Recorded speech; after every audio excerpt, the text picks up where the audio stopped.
मी अचानक दुसऱ्या कामाला आलतो, तुमच्याकडे चालू होते भाषण.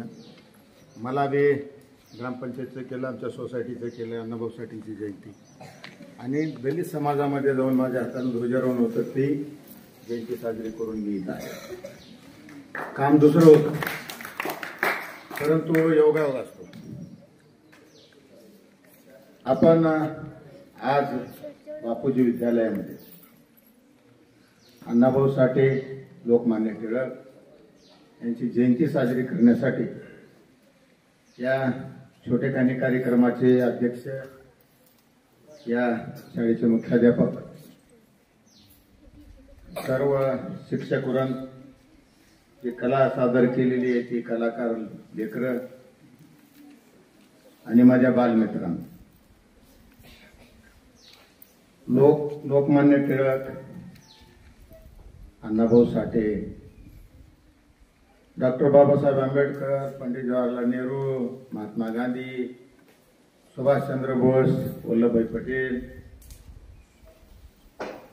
राजीव गांधी, फार जेवढे काही नेते आहेत, जेवढे काही समाज सुधारक होऊन गेले, त्यांची जयंती का साजरी करतो आपण? का करतो? त्याचं उत्तर आहे का तुमच्याकडे? यांची जयंती का साजरी करतो?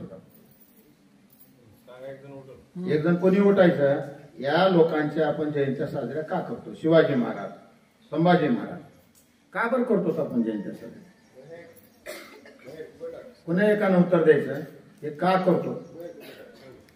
त्यांनी आपल्यासाठी भरपूर काही केलेलं आहे आणि त्यांच्या आठवणी आपल्या स्मरणात राहाव्या यासाठी आपण त्यांचं जयंती दरवर्षी साजरी. Very good. काय करा,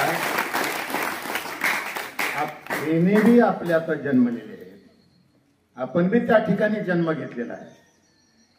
ज्या ज्या लोकांनी गाव असेल, खेडा असेल, शाळा असेल, तालुका असेल, जिल्हा असेल, अजून कोणतंही असेल, ज्या ठिकाणी आपण आहोत त्या ठिकाणी आपण काय करतो? आपण स्वतःसाठीच करतो आणि जगतो, परंतु आपण दुसऱ्यासाठी काही देणार आहे. आपला जन्म हा दुसऱ्यासाठी सुद्धा आहे. शिवाजी महाराजाला महाराष्ट्रामध्ये राज्य करायची काही गरज होती का? स्वराज्य स्थापन करण्याची गरज का पडली? महात्मा गांधीने चले जाऊचा का काढला नारा?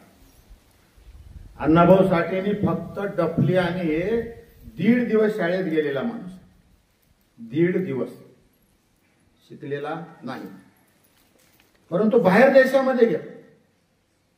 कारण आहे, ज्या ठिकाणी आपण एखादी प्रेरणा घेऊन आपण उतरलो एखाद्या